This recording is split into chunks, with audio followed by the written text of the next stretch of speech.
Ready to dive into a world where magic and science collide? I'm in. We're exploring the world of Sal and Gabi. Okay. 2 novels to unpack. Sal and Gabi Break the Universe and Sal and Gabi Fix the Universe by Carlos Hernandez. Fixing this universe is no easy feat. From what I've read, these books aren't just your typical young adult sci-fi. Far from it. A boy who can pull things from other universes, a girl who sees holes in reality, and a school in Miami that's anything but ordinary. Coleco Academy. Yeah. Practically a character itself. Sounds like it. A haven for gifted students where the rock-climbing walls and student council rooms double as elaborate sets for their own cute and infused version of Alice in Wonderland called Rompanoche. Okay, that's got my attention. Right. But let's start with Sal. He's a 7th grader dealing with grief after his mother's death. And he uses humor and a bit of mischief to cope. Which seems to be a recurring theme in the book. I noticed that too. What's fascinating is how Sal's coping mechanism, that humor is so connected to his Cuban heritage. Exactly. It's not just about making light of a tough situation. Right. It's a cultural approach to dealing with grief and loss. That's an interesting point. And it creates a kind of contrast with his American stepmother, who might have a different way of processing grief. Absolutely. And that cultural difference adds this layer of complexity to their relationship. Which we see play out throughout the novel. That's true. Now, Sal also has this incredible ability to pull things from other universes. Including another version of his mom. Talk about complicated family dynamics. It raises some big questions about the ethics of manipulating life and death, even with good intention. Sal's grief is driving him, but he's also playing with forces he doesn't understand. I see. It makes you think about the ripple effects of our act, especially when we're dealing with something as profound as grief. And that's where calamity physics comes in, this scientific theory that governs the multiverse. Think of it this way. Every time Sal pulls something from another universe, he creates these things called calamitron. Okay. Basically, energy particles that can destabilize the entire universe. Yikes. So it's not just a cool magic trick. It has potentially universe-ending consequences. Yeah, exactly. And that's what makes it so compelling. Definitely. It's not just about the fantastical element of magic. Right. It's about the scientific and ethical implications of such power. It makes you think about real-world anxieties about scientific advancements and unintended consequences. Exactly. Then there's Gabi, Right. the force of nature who sees those holes Sal creates. She's also got an interesting family dynamic. Tell me about it. A loving mother and a group of dads. Very modern. These novels really embrace diverse family structures. What's interesting is how Gabi's family structure really challenges those traditional norms. I agree. Reflecting the evolving definition of family in our own society. It's a good reminder that family is about love and support, regardless of how it's structured. And Gabi's personality is just as dynamic as her family. She is Always seeking the truth. a budding journalist. And she's not afraid to call Sal out on his shenanigans. Nope. Their dynamic is really what drives the story forward. It does. Sal's impulsiveness and Gabi's grounded nature must make for some interesting moments. Some hilarious and heartwarming moments, for sure. I bet. They challenge each other, learn from each other. And ultimately, their bond becomes the key to fixing the universe. Now, one thing that stood out to me was the Remembernation machine. Interesting. It's not just some futuristic gadget. What is it then? It seems to be central to the story's exploration of memory and identity. It allows Sal to access memories from other universes. Whoa. Which is a fascinating concept, especially when he uses it to try to understand his mother. But wouldn't that raise some ethical concerns? Accessing another person's memories, even if they're from a different universe, feels, well, wrong. It certainly does. And the novels delve into those ethical considerations. It makes you think about the boundaries of scientific exploration and whether we have the right to access another person's experiences. Right, even if it's for seemingly good intentions. For sure. So we've got a mischievous magician breaking the universe, Yep. a truth-seeking journalist trying to hold it together, and a school that encourages individuality in the most extraordinary ways. That's just the beginning. Oh. We haven't even touched on the complexities of the multiverse, the dangers of calamitrons, or the scientific theory of virtuous remembernation. There's so much to unpack here. There is. And in the next part of our deep dive, Yes. we'll delve into the ethical dilemmas Sal and Gabi face. Okay. The consequences of their choices, and the challenges of fixing a universe that's constantly on the verge of collapse. We'll also explore how that Rompanoche production becomes this microcosm of the larger story. Good point. Symbolizing not just cultural blending, but also the power of collaboration and creative expression. So stay tuned, because we're about to go even deeper into the world of Sal and Gabi. I'm ready. where the impossible becomes possible. The consequences are, well, universal. Welcome back to our deep dive into the world of Sal and Gabi. Glad to be back. Last time, we explored Quirky Academy. A unique school. Met our universe-bending magician and his truth-seeking counterpart. Quite the pair. And we started to unravel the complexities of calamity physics. And those calamitrons. Right, those energy particles. Released when Sal messes with the multiverse. Which could spell disaster. For more than just Sal's social life. So let's unpack this calamity physics a bit further. It's not just a made-up concept, right? Not at all. It's a clever way to ground the fantastical element of magic. In scientific theory. So the novels use it to explore the consequences of tampering with the natural order of things. Exactly. Much like, well, our real-world anxieties. About scientific advancements and their unintended consequences. Yeah, it's like we're all a bit wary of opening Pandora's box, whether it's through genetic engineering, artificial intelligence, or, In Sal's case, interdimensional travel. Right, Perfect. right. And just as in the real world, the novels raise ethical questions. About the limits of scientific exploration. And the responsibility that comes with wielding such power. Especially when you consider Sal's motivation. Bringing back his deceased mother from another universe. A grief-driven decision. With potentially catastrophic consequences. It forces us to confront the question. Of whether grief justifies such action. Even if they're driven by love and a desire to heal. Wouldn't bringing back a version of his mom from another universe disrupt that universe's natural order too? Precisely. It's like a chain reaction of calamitous events. And that's where the novels explore. The fascinating concept of virtuous remembration. Oh, right. Remind me again. Right. What exactly is virtuous remembration? It's this scientific theory that proposes the possibility of healing. By accessing memories from healthier versions of ourselves. Okay. From other universes. Whoa. Imagine tapping into the memories of a you who never got sick. Right. Never experienced trauma. Or made different choices. That's mind-boggling. It is. But wouldn't that also raise ethical concern? I mean, whose memories are we talking about? Good point. Is it even ethical to access those memories? You raise valid points. Okay. The novels don't shy away from those ethical dilemmas. So good. They use this theory to drive a major plot point. Which is? Gabi's baby brother, Iggy, falls ill. Poor Iggy. Always in the middle of interdimensional chaos. So Sal and Gabi, desperate to save him, they embark on a mission to find a healthy version of Iggy in another universe. Hoping to use virtuous remembranation to heal him. It's a race against time. And they're grappling with this weighty decision. Of whether the potential benefits outweigh the ethical implications. The novels don't offer easy answers, do they? Nope. They force us to confront the complexities of scientific advancement. And the boundaries of ethical exploration. And the lengths we'll go to protect those we love. It's a reminder that even with good intention, playing with forces beyond our comprehension can have unforeseen consequences. Speaking of complexities, we can't overlook those diverse and nuanced portrayals of family dynamics. From Sal's blended family navigating cultural differences and grief, to Gabi's multi-dad household. Challenging those traditional norms. And let's not forget Yasmini, the school bully, who longs for a stable and loving home. And eventually finds it. In the most unexpected of places. The novels highlight the importance of chosen family. Yeah, the idea that love and support can transcend blood ties and societal expectations. It's a message that resonates deeply. Especially in a world where the definition of family is constantly evolving. One of the things that stood out to me What's that? Was how those futuristic gadgets weren't just cool tech. They were almost metaphors. For the blurring of lines. Between science and magic. You're thinking of the Remembranation machine. Right, which allows access to memories from other universes. And the entropy sweeper? Constantly monitoring those universe destabilizing calamitrons. And Gabi's face spy drone? Oh yeah, part surveillance tech, part fashion statement. It's like the novels are saying that technology, in the right hands, can be just as wondrous and unpredictable as magic. That's a great observation. Thanks. These gadgets aren't just plot devices. Right. They represent the potential of human ingenuity. Any ethical questions that arise when we push the boundaries of what's possible. Speaking of pushing boundaries, there's that Rompanoche production. That Cuban-infused Alice in Wonderland. It seems like more than just a school play.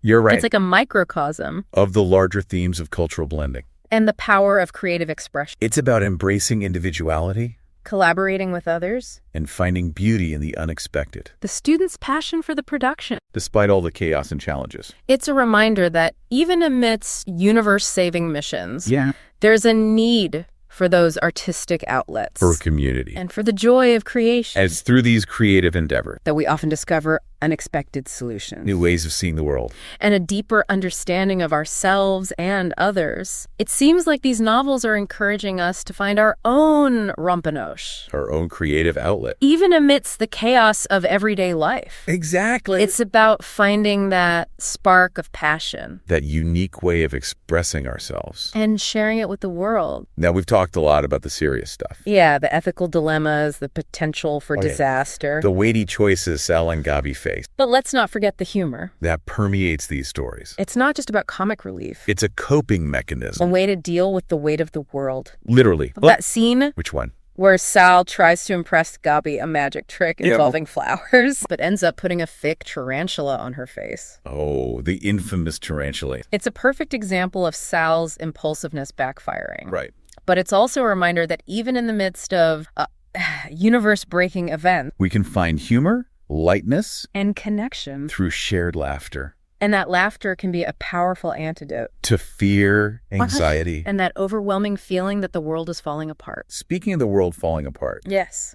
the novels introduce this concept of alternate selves, The idea that infinite versions of ourselves exist in the multiverse. each making different choices, experiencing different realities. It's a mind-blowing concept It is. that makes you question your own choices, your path. Your very identity, We meet versions of Sal and Gabi, who've taken radically different paths. like Fix Gabi, obsessed with control. And stupid Sal, content with apathy. It's a stark reminder that our choices shape who we become. Imagine meeting an alternate version of yourself. Would you be drawn to their differences or intimidated by them? Good question. Yeah. Would you seek their advice, their validation, or perhaps a glimpse into a life you could have? It's a question that gets to the heart of identity, choice. And the infinite possibilities that exist within each of us. It makes you think about how we often get caught up In in the what ifs and if onlys of life. wondering if we made the right choices. If you're on the right path, These alternate selves serve as a reminder that there is no single right path, that our journeys are shaped by so many factors. and that ultimately it's the choices we make The actions we take. that define who we are. One of the most compelling aspects of these novels, how they weave together these seemingly disparate elements. Like science and magic, Humor and heartbreak. technology and tradition. It's like they're saying that life is a tapestry woven from all these threads. And it's the interplay of those threads that creates the richness, the complexity, and the beauty. of the human experience. Now we've talked about Sal's family. And Gabi's family. What about the relation Sal and his father? And Sal and his stepmother. They seem key to understanding Sal's journey. Sal's relationship with his father. Yeah. It's marked by a clash of perspectives. Science versus magic. Logic versus the unknown. It's a struggle many parents face, Accepting their children's uniqueness. even when it challenges their own worldview. And his relationship with his stepmother. A beautiful portrayal of the challenges and rewards. Of blended families. It's about navigating cultural differences. Finding common ground. And learning to love and accept each other. Despite their differences. The novels demonstrate that love and understanding can bridge even the widest divides. But takes patience. Open-mindedness. And a willingness to see the world through another person's eyes. And sometimes it takes a shared meal A taste of home. to bring people together. Speaking of which, What? those vivid descriptions of Cuban food in the novel. The ropa vieja. The empanadas. The rich aromas and flavors. It's like you can almost taste them yourself. It's more than just food. It's a celebration of culture. A connection to heritage. The language of love and family. It becomes a way for Sal and Gabi to connect with their roots. To understand their family's histories. To appreciate the richness and diversity of their cultural identities. And the music that permeates these stories. Sal's trumpet playing. The fusion of Cuban rhythms in the Rompanoche production. It's like the soundtrack to their lives. Expressing emotions that words can't capture. The novels use music to create a sense of place, to evoke emotions. To highlight the characters' cultural identities. It makes the story even more immersive and engaging. It's a reminder that music is this universal language. Capable of touching our hearts, connecting us across cultures. And expressing the full spectrum of human emotion. And it's through music that we often find solace. Inspiration. And a sense of belonging. Even in a world that sometimes feels chaotic and unpredictable. We've covered a lot of ground. We have. But there's still one more piece of the puzzle. Which is? The theme of fate versus free will. The question of whether our lives are predetermined. Or whether we have the power to choose our own path. It's a question that has puzzled philosophers and scientists for centuries. And the novels offer a unique perspective. Through the lens of the multiverse. Sal's ability to manipulate the multiverse. To pull objects and people from other realities. Raises questions about the nature of destiny. And the consequences of interfering with the natural order of things. If we have the power to change our fate. What are the ethical implications? Do we have the right to alter the course of events? Even with the best intentions. The novels don't offer easy answers, but they encourage us to grapple with these complex questions. To consider the weight of our choices. And to recognize that even in a universe of infinite possibilities, our actions have consequences. One of the most thought-provoking scenes about it. Is when Sal encounters an alternate version of himself. Stupid Sal. Who has chosen a life of apathy and inaction. It's such a contrast to our protagonist. Highlighting the importance of agency, choice. And the pursuit of meaning in life. It's a reminder that we have a responsibility to make choice. To take action. And to strive to create meaning and purpose in our lives. Even in a universe of infinite possibilities. The novels leave us with a sense that while fate might play a role, we ultimately have the power to choose how we respond to the challenges we face. And to shape the course of our own journeys. And that's a powerful message. It is. Even without the ability to pull things from other universes. We all have the capacity to make choices, to connect with others. And to make a difference in our own corner of the world. Absolutely. And in the final part of our deep dive, we'll explore how Sal and Gabi's journey, with all its complexities and challenges, can inspire us to embrace our own unique journeys, to find our own voices, and to create a world that reflects the best versions of ourselves. Welcome back to the final part of our deep dive into Sal and Gabi. It's been quite a journey. We've explored the science, the magic, those incredible family dynamics. Even the role of music and food. We've pondered some big questions about the multiverse. Alternate selves, and whether we have the power to change our fate. And last time, we left you with a challenge. To imagine meeting an alternate version of yourself. What would you ask them? What might you learn? It's a question anyone who's ever wondered what if has probably thought about. Looking back on choices. With that mix of pride and regret. The novels don't give us a simple answer. But they do offer some fascinating insights. Through those alternate versions of Sal and Gabi. Like Fix Gabi. So driven to control the multiverse. Almost becoming, well, antagonistic. Her story is a cautionary tale. About good intentions gone awry. How a desire for order can become something much more rigid. Makes you think about that line between responsibility and control. How our convictions can blind us. To other perspectives. And then there's stupid Sal. Who's chosen a path of apathy. Content to just exist. He's almost the opposite of our Sal. Highlighting the importance of agency. Of striving for something meaningful. Even if it means making mistakes along the way. These alternate selves make us wonder, do our choices really matter in a universe of infinite possibilities? Or is there some predetermined path? It's a question with no easy answer. But exploring it through these characters adds so much depth to the novel. It encourages us to examine our own lives, our choices. And the values that shape who we are. One thing that really resonated with me What's that? was how the novels handle communication. Especially when it comes to cultural differences. And generational divides. Sal's relationship with his stepmother. Perfect example. You see that initial tension. The misunderstandings. Stemming from their different backgrounds. And Sal's resistance to change. While he's grieving. But his stepmother is incredibly understanding. It's a beautiful portrayal of the effort it takes to build bridges. Especially in blended families. It highlights the need for empathy. Active listening. A willingness to adapt. Then you have Sal and his father, Poppy. That clash between science and magic. Logic and the unknown. It's that classic generational divide. But also something deeper. It's about that struggle to reconcile who you are. With who your child is becoming. Especially when their path challenges your core beliefs. But the novels show that love, especially when paired with those delicious Cuban meals they share, can bridge even the widest gap. Speaking of which, Carlos Hernandez really brings Cuban culture to life through food. Those descriptions are so vivid. You can practically smell the spices. On the ropa vieja.